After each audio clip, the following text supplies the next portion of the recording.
Hello everyone.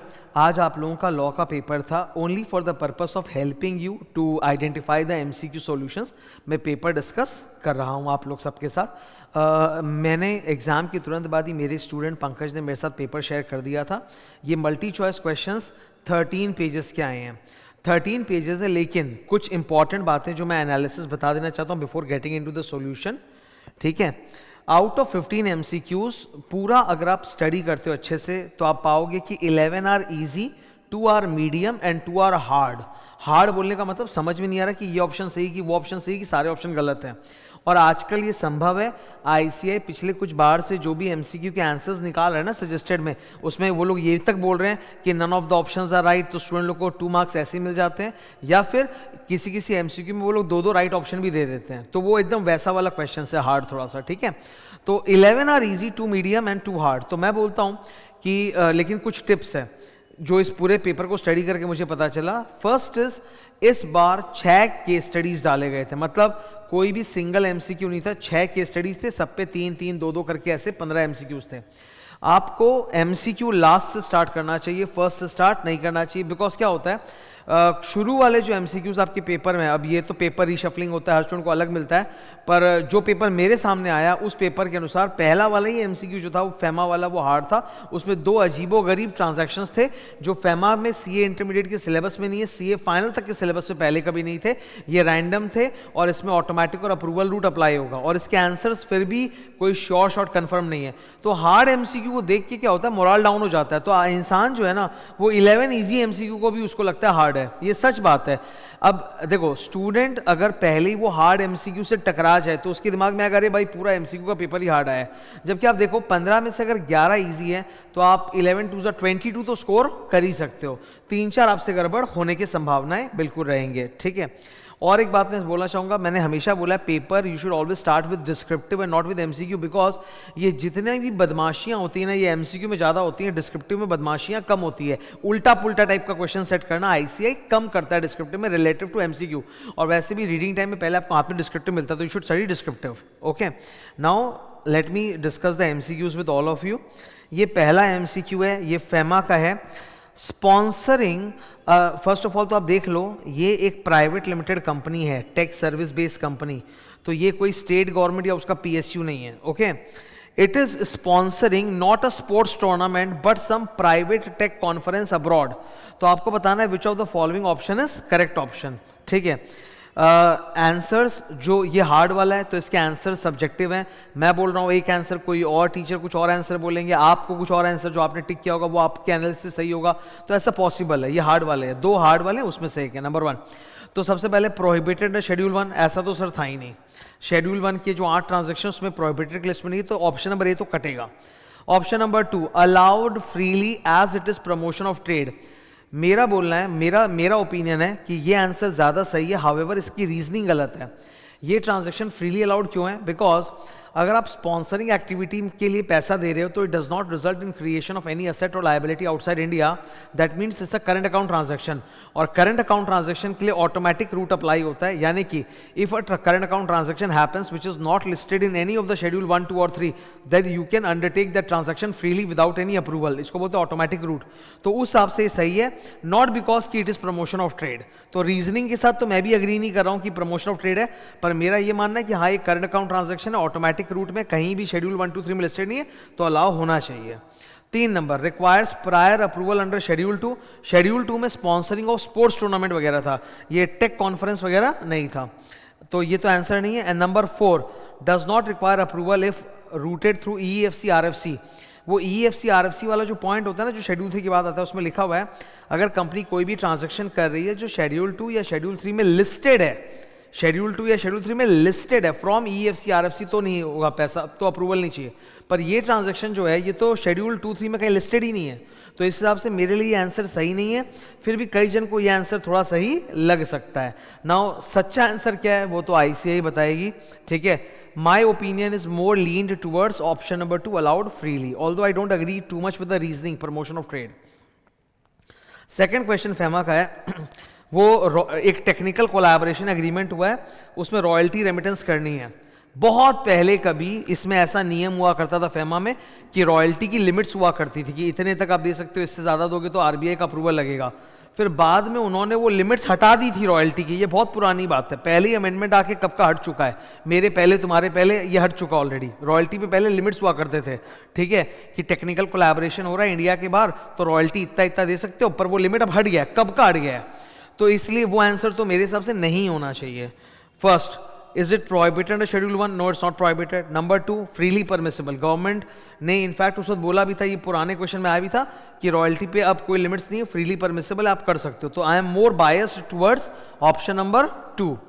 Third है, requires approval under schedule 2 since the amount exceeds threshold. Sir schedule 2 में royalty वाला ऐसा कोई ट्रांजैक्शन ही नहीं है, ना उसकी कोई लिमिट है, तो ये पॉइंट तो वैलिड हो नहीं सकता, कटेगा। Number 4, only allowed if remitted from EFC RFC। I told you EFC RFC वाला पॉइंट तब होता है when the transaction is listed in schedule 2 और 3। Royalty payment is not listed in schedule 2 और 3, तो ये भी गलत है। तो मेरे हिसाब से in my opinion this answer is correct, freely permissible without approval. Okay, पर अगेन सबके अपने अपने एनालिसिस और बायसनेस हो सकते हैं। जो मेरे नॉलेज और रिसर्च के मुताबिक है वो मैंने वो सेलेक्ट किया। Now third one, this one is easy. याद रखना, ये कंपनी एक प्राइवेट कंपनी है ग्लोबल, ये कोई स्टेट गवर्नमेंट या PSU नहीं है। स्टेट गवर्नमेंट या PSU अगर फॉरेन प्रिंट मीडिया में $10,000 से ऊपर का ऐड करते हैं for any purpose other than promoting foreign Indian tourism, foreign international bidding या वैसे, तो उनको वो होता है अप्रूवल चाहिए। तो ये स्टेट गवर्नमेंट या PSU वाली कंपनी फॉरेन प्रिंट मीडिया में देती तो उनको अप्रूवल चाहिए, नॉर्मल प्राइवेट कंपनी को अप्रूवल नहीं चाहिए। तो अगर ये लोग मार्केटिंग एक्सपेंस पेमेंट करें फॉरेन प्रिंट मीडिया तो इट इज अलाउड, बिकॉज ये एक प्राइवेट कंपनी, ये स्टेट गवर्नमेंट PSU नहीं है। शेड्यूल 2 में वो स्टेट गवर्नमेंट PSU के लिए था, तो ये अलाउड है। नेक्स्ट, कल्चरल टूर के लिए CG का अप्रूवल चाहिए, ministry of human resource development, department of education culture, तो अलाउड एंड अप्रूवल नीडेड। तो पहला ऑप्शन सही है, is number 1 is allowed freely, number 2 requires government approval. तो ये तो ईजी था। सेकेंड केस सिनेरियो, ये doctrine of double jeopardy section number 25 पे बेस करके है, आओ पढ़ लेते हैं, ठीक है। ये इधर सबसे पहले, if the SEBI act 1992 does not expressly, मैं कोड ऑफ ये बताना चाहता हूँ, रिकवरी ऑफ फाइन्स वाले टॉपिक के ऊपर है ये। अगर मतलब इन्होंने बोला section 63 to section number 70 of Indian penal code and criminal procedure code shall apply for recovery of fine to any act regulation unless contrary is specified. तो इन्होंने साफ बोला कि सेबी एक्ट में अगर कुछ कॉन्ट्ररी नहीं है, मान लो if the SEBI act does not expressly exclude the application of code of CRPC, मतलब वो CRPC को एक्सक्लूड नहीं करता है, तब तो उसके ऊपर जनरल क्लॉज एक्ट अप्लाई करेगा एंड अकॉर्डिंगली CRPC के प्रोविजन से रिकवरी ऑफ फाइन किया जाएगा। तो यहाँ पर 4 ऑप्शंस हैं, मेरे हिसाब से आंसर ये है, Code of Criminal Procedure applies like issuance of warranty for levy of fine will automatically apply. The fine cannot be recovered. Point number 2 बेकार है कि CRPC में आप नहीं कर सकते बिकॉज सेबी एक स्पेशल लॉ, ऐसा कुछ नहीं था। Point number 3,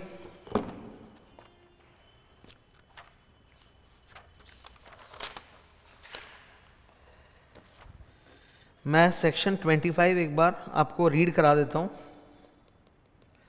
section 25 general clauses,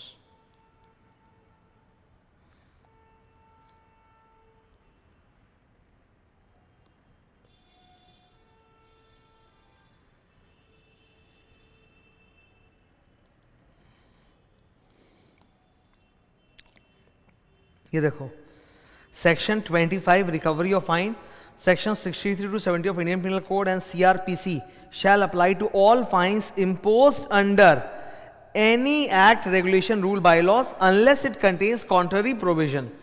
तो मुझे यहाँ पे साफ बोला है इस क्वेश्चन के अंदर कि SEBI act does not expressly exclude CRPC, तो वो CRPC को एक्सक्लूड नहीं करता, तो CRPC ऑटोमेटिकली अप्लाई करेगा एज पर सेक्शन 25, ठीक है। ऑप्शन बी गलत है, सेबी स्पेशल लॉ है तो नहीं होगा, ये बेकार है। SEBI must recover fine only through civil recovery, ये भी गलत है, सेबी में बहुत सारे प्रोसीजर्स अलग से भी होते हैं।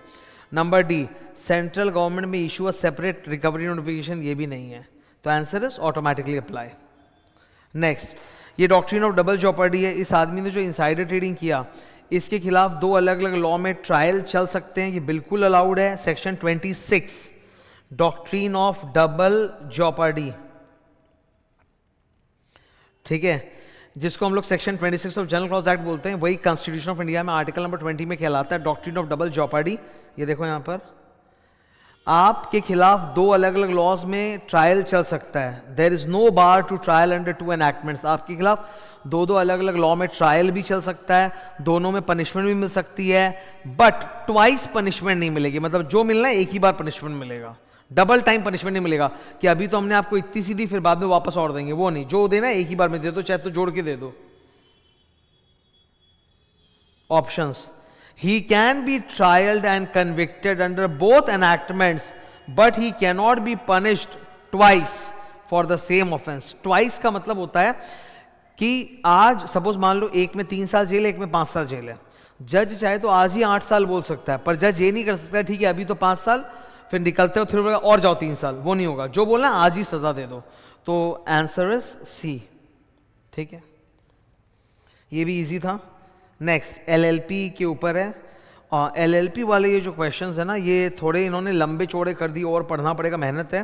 मैं बता देना चाहता हूँ भीम वाला जो क्वेश्चन है ना, इधर Bhim was admitted as a new partner and around the same time Mr Sharma ने भी 10 लाख का लोन दिया था फर्म को। तो मिस्टर शर्मा क्रेडिटर है, पर मिस्टर शर्मा ने भीम को देखकर नहीं दिया था, अंजलि को देख के दिया था। अगर मिस्टर शर्मा क्रेडिटर ने भीम को देखकर पैसा दिया होता ना, तब सेक्शन 33 अप्लाई हो जाता।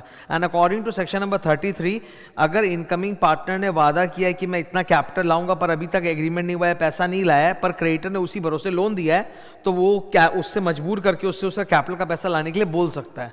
तो ये वो केस है ही नहीं, बिकॉज शर्मा ने भीम को देख के नहीं अंजलि को देख के लोन दिया, तो भीम इज नॉट लायबल। तो आंसर है मेरा भीम के लिए। क्या भीम शर्मा जी के लिए लायबल है? No, section 33 not attracted, no.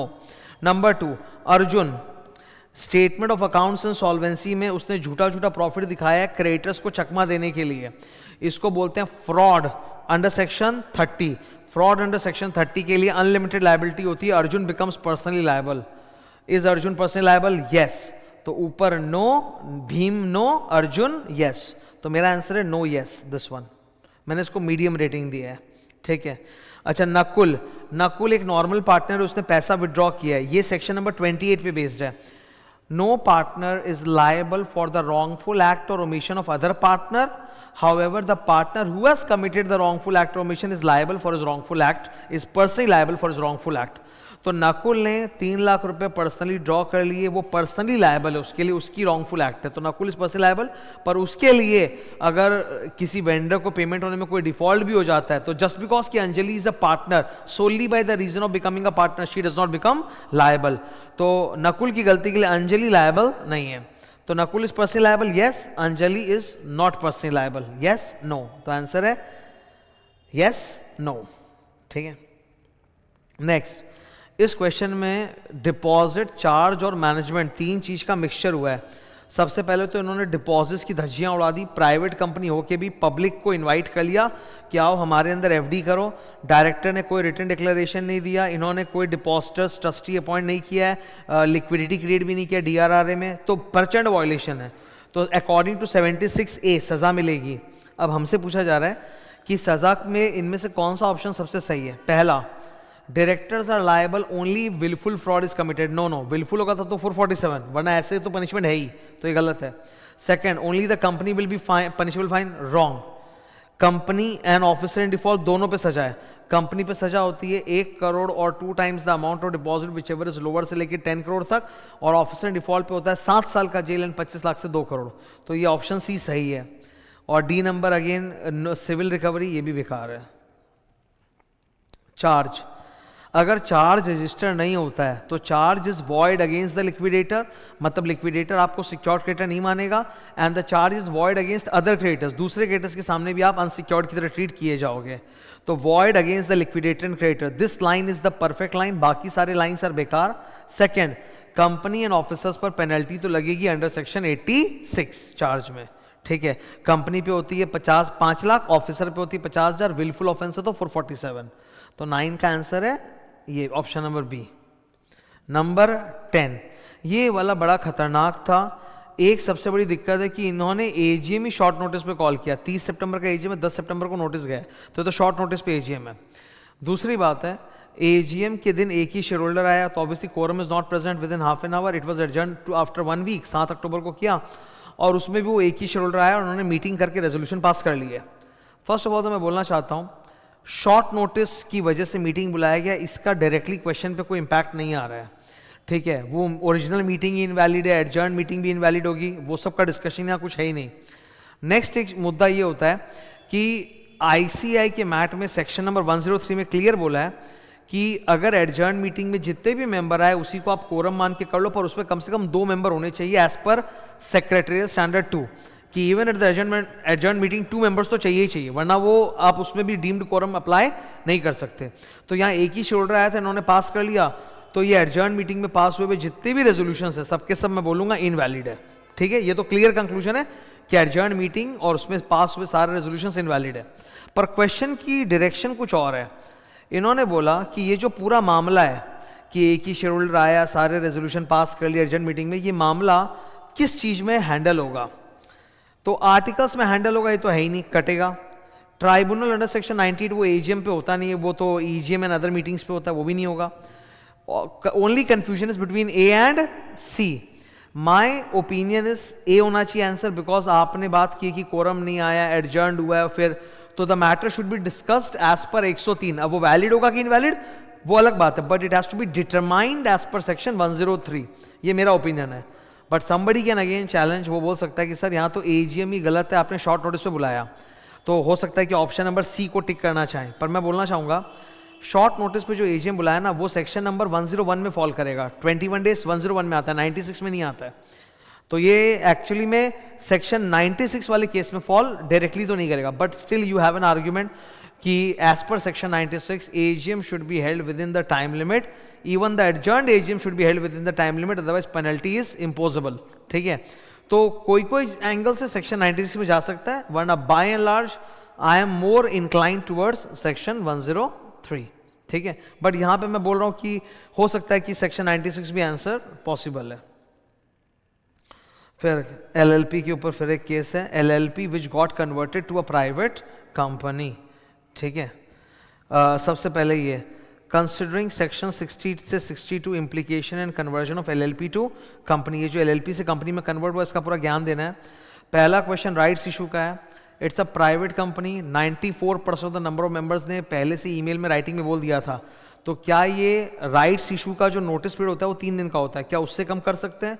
हाँ, अगर एक प्राइवेट कंपनी में 90% of the number of members पहले से अग्रीड हैं, तो आप लेस देन 3 डेज का भी राइट इशू का नोटिस कर सकते हो, यानी इन्होंने 2 डेज का किया, विच इज एब्सोल्युटली वैलिड। तो उसी ग्राउंड पर ये बिल्कुल सही बैठता है, यही वाला ऑप्शन इकलौता, और कोई ऑप्शन नहीं। और एक है कि आशा जो पहले डेजिग्नेटेड पार्टनर थी अब कंपनी की एमडी है, तो पनिशमेंट वगैरह सब उसके ऊपर इंपोज होगा, she will be an officer in default. यहां पे फिर ये प्राइवेट प्लेसमेंट वाला क्वेश्चन बहुत ईजी था। 205 लोगों को इन्होंने इनवाइट किया, जिसमें से 5 QIB है, 10 एम्प्लॉई, तो माइनस करो 190, तो it is with in the limit. तो बाकी सारे ऑप्शंस आप पढ़ोगे तो वो करेक्ट नहीं है, एक ही करेक्ट है ये वाला कि ये डीम्ड पब्लिक ऑफर नहीं है, बिकॉज नंबर ऑफ पीपल 200 से कम है 190, तो it is a private placement subject to other procedural compliances, तो this option is right, okay. आखिरी केस, 3 क्वेश्चन है इस पर भी, ये ऑडिट वाले थे तो तीनों ईजी थे। फर्स्ट ऑफ ऑल, सीए की वाइफ जो है 10 लाख का शेयर होल्ड कर रही है, मैक्सिमम 1 लाख का फेस वैल्यू का अलाउड होता है, तो ये लोग बोले वाइफ का काउंट नहीं होगा बिकॉज वाइफ का तो पर्सनल कैपेसिटी में होता है। बोला ऐसा बिल्कुल नहीं है सर, वाइफ का भी काउंट होगा, सेक्शन नंबर 141 सब सेक्शन 3 में डायरेक्टली लिखा हुआ है पॉइंट। तो ये जो इनका आर्गूमेंट है ये वैलिड नहीं है, रिलेटिव की शेयर होल्डिंग भी चेक की जाती है, तो this one is the answer, not acceptable. Next, वो ऑडिटर के अपॉइंटमेंट के पहले उससे 4 पॉइंट का सर्टिफिकेट लिखवा के लिया जाता है, इट्स अ मैंडेटरी रिक्वायरमेंट, ये वाला पॉइंट नंबर ए। एंड आखिरी क्वेश्चन, सीए का अपॉइंटमेंट तो ढंग से हुआ नहीं बिकॉज वो डिसक्वालीफाइड हो गए, तो section number 141 sub section 4 clear बोलता है कि if after appointment the CA is found to be disqualified he shall be deemed to have vacated his office, तो वो ऑफिस वेकेट करेंगे और and such a vacancy will be treated as casual vacancy which will be filled by the company, तो ये सबसे suitable option है। बाकी 3 option आप ऐसे भी पढ़ोगे तो आपको पढ़ के लगे हाँ ये गलत है सर, ऐसा कोई ऑप्शन तो था ही नहीं, ओके। सो ये थे 15 MCQs जो मैंने अभी आपके साथ डिस्कस किए। मेरे एनालिसिस में आपको मैं क्लियर बता रहा हूँ, आपने नोटिस किया होगा खाली फेमा वाले 2 थोड़े से अजीब थे क्योंकि ये लोग नया ट्रांजेक्शन डाल दिए जो शेड्यूल 1 2 3 में है ही नहीं। बाकी it was 11 were easy, 2 were medium. और आगे के लिए भी यही शिक्षा मिलती है कि MCQs को जितना लास्ट में करे उतना अच्छा है, बिकॉज टाइम बचता है। शुरू में करोगे तो अटक जाओगे तो डिस्क्रिप्टिव से भी ध्यान हट जाएगा। I hope, I pray to God all of you clear your exams. Thank you, all the best.